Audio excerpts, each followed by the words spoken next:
Hello and welcome to Lobajit Gaming and welcome to another Fast Descendant video. So time to look at Enzo in Season 3 and whether he can be used in the Axion Plains.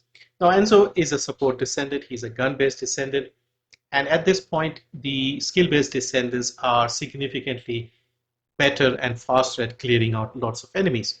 But there are people like Gale and Serena that can also do a good job.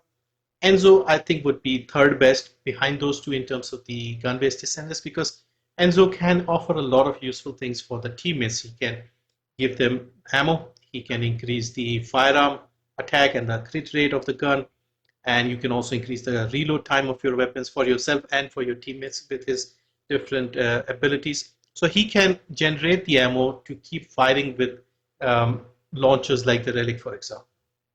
Because for other people, you just can't generate the ammo. Glay doesn't have to worry about that. Serena doesn't have to worry about that.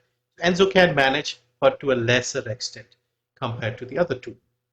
So the build is again very identical to the Glay build as far as the weapons, the external components, the reactor, and things like that. Slight change to the Relic, and of course Enzo, we are going to use a shield build.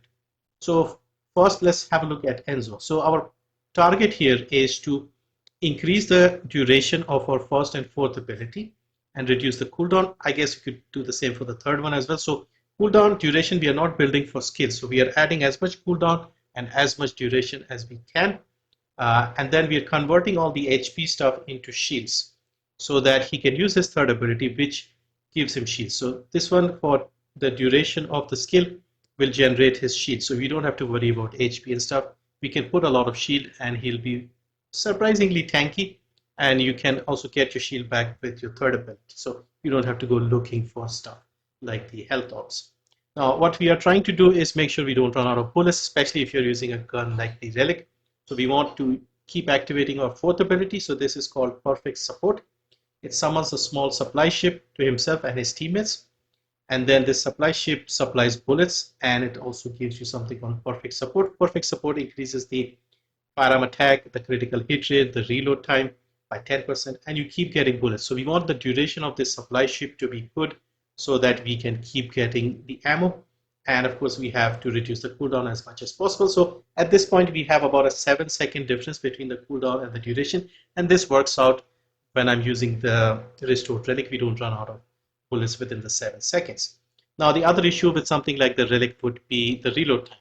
So with the first ability, what you get is another bullet supply device, and this one will give you field supplies once again, and also it will reduce your reload by 60% for a duration of 20 seconds. So basically the way you would play Enzo, let me just get rid of some of these. Okay, so if you look over here, we have a 2.5 second reload time on the restored Relic. So if you summon your device here and you walk up to it and touch it, you and your teammates, what will happen is you'll get a 60% reload time modifier. So the reload time goes up. You can see the noticeable difference in how quickly he is reloading the Relic. And because again, people like Glay don't have to worry about reloads, people like Serena don't have to worry about reload. Enzo has to worry about reload. So we want to put as much ammo in the Relic as possible and reduce the reload time so that we can keep up with those two. Okay, so that is the first ability. The fourth ability will just supply bullets. So you can see we have 16 and then 0 in storage, so you can keep getting some bullets every now and then. And if you can keep the duration as low as possible, you should not run out of ammo. So you get your first ability to keep reloading, your fourth ability to keep supplying you with more ammo, and so you're reloading faster, you are getting the bullets quickly, and this is how you would play. And keep shooting like you would with Glay. You can maybe try and add some more ammo just to make your life a little easier, but you will lose fire rate. You won't get that 600 fire rate if you have the 3 green cores. So basically, this is how this works. Now, one thing to keep in mind with the first ability,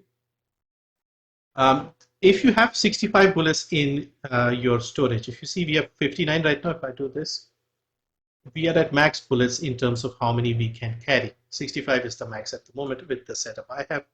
If I summon this device now, and go and touch it, nothing happens because we are at max. It doesn't give you the reload. So if you reload now and it's less than 65, now you go, now you'll get the reload. So keep that in mind because sometimes it will not activate the reload if you're already at full capacity. So that is basically the setup and how we are going to play. Relic, in my opinion, was the best and probably the only option to keep up with the damage of the Glaze and the Serenas and the Nels and other people. So we are using the two Firebrand pieces, external components, to give us more duration again for our fourth, our first, our third, and also we have all the HP stuff. Our HP will get converted into shields. I'm getting 25, which is comfortable. You can increase it a little more by maybe swapping out the Battle of Stamina for what is the Stim Accelerant. You could use Stim Accelerant because again, you're not too worried about NP here. But we are getting some duration with the Battle of Stamina, so that's why I've gone with that one. We're using two pieces of Shell Crusher because again, we get a lot of HP and plus we get 5% fire rate. So that will also help us greatly. Reactor, we are using the same one as with Clay. This is the Materialized Singularity. You don't have to pick this reactor. What we are looking for is the cooldown and duration. That is it. You don't even need to have the launcher mounted. But this one already had, so I'm just using the one with Clay. And also, if you use your second ability, if it's mounted, you do a little more damage, I suppose. You could use it like that. Arche Tuning is again focused around multi-hit. You get some accuracy, weak point. We go up here. These will give you the extra bullets in your capacity. So we have 65. If I remove this, I'll have 60. So we are getting 5 extra high-powered rounds for the Relic. So next up, we use the enhanced firearm attack. We use this enhanced, the purple one, and we also take the enhanced multi-hit. So all of this together will give us 62% multi-hit chance and 1.4 times multi-hit damage, which is the main thing we want here. And we have 19 bullets in the magazine. And if we keep using the first ability, it will reduce our cooldown greatly. And so the Relic is more or less the same. The only change I've made here is with Clay, I'm using the vibration absorption. And with Enzo, I'm not using that. I'm using expand. This gives us 6 more bullets, taking it to 19. The reason why I'm using the vibration with Clay is we are just constantly fighting for 10 seconds with Clay. With Enzo, we are shooting 19 bullets, then we are reloading. So it's not as much of an issue in terms of recoil here. So we can get more ammo with this. What else? On the outside, again, it's the same. 3 fire rate cores, 2 fire cores, the element. In the roles, we have explosive attack, fire attack, multi-hit chance, multi-hit damage. In the inversion reinforcement, I'm going with the strike point amplification. So when you land a multi-hit, you do a little more weak point damage. So again, no harm in having that. We have fire focus round. This is again for the Axion Plains. The Relic has been designed for fire. And over here we have firearm control mechanism. Again, this will give us multi-hit damage, multi-hit chance every 30 seconds or 45 seconds or something. So yeah, that is basically the Enzo setup, and he can do a decent job. Like I said, not as well as someone like Clay, for example, but he'll do a good enough job and offer good support. Just make sure to keep activating your first and fourth ability. When your shields start dropping, use your third, and you'll end up with a decent amount of damage in the Axion Plains if you like using weapons and if you like using gun-based Descendants. Otherwise, if you prefer scale-based people, then Nell and others will be just fine. But yeah, that's it for Enzo. Let me know what you think and whether he needs a buff or something. I think if they can rework him a little bit, but he's almost there in terms of performing sort of similar to someone like Clay. Again, Clay doesn't have to worry about reloading, which is why she has an edge. Otherwise, they are more or less the same. Anyway, that's it. Thank you for watching. See you next time.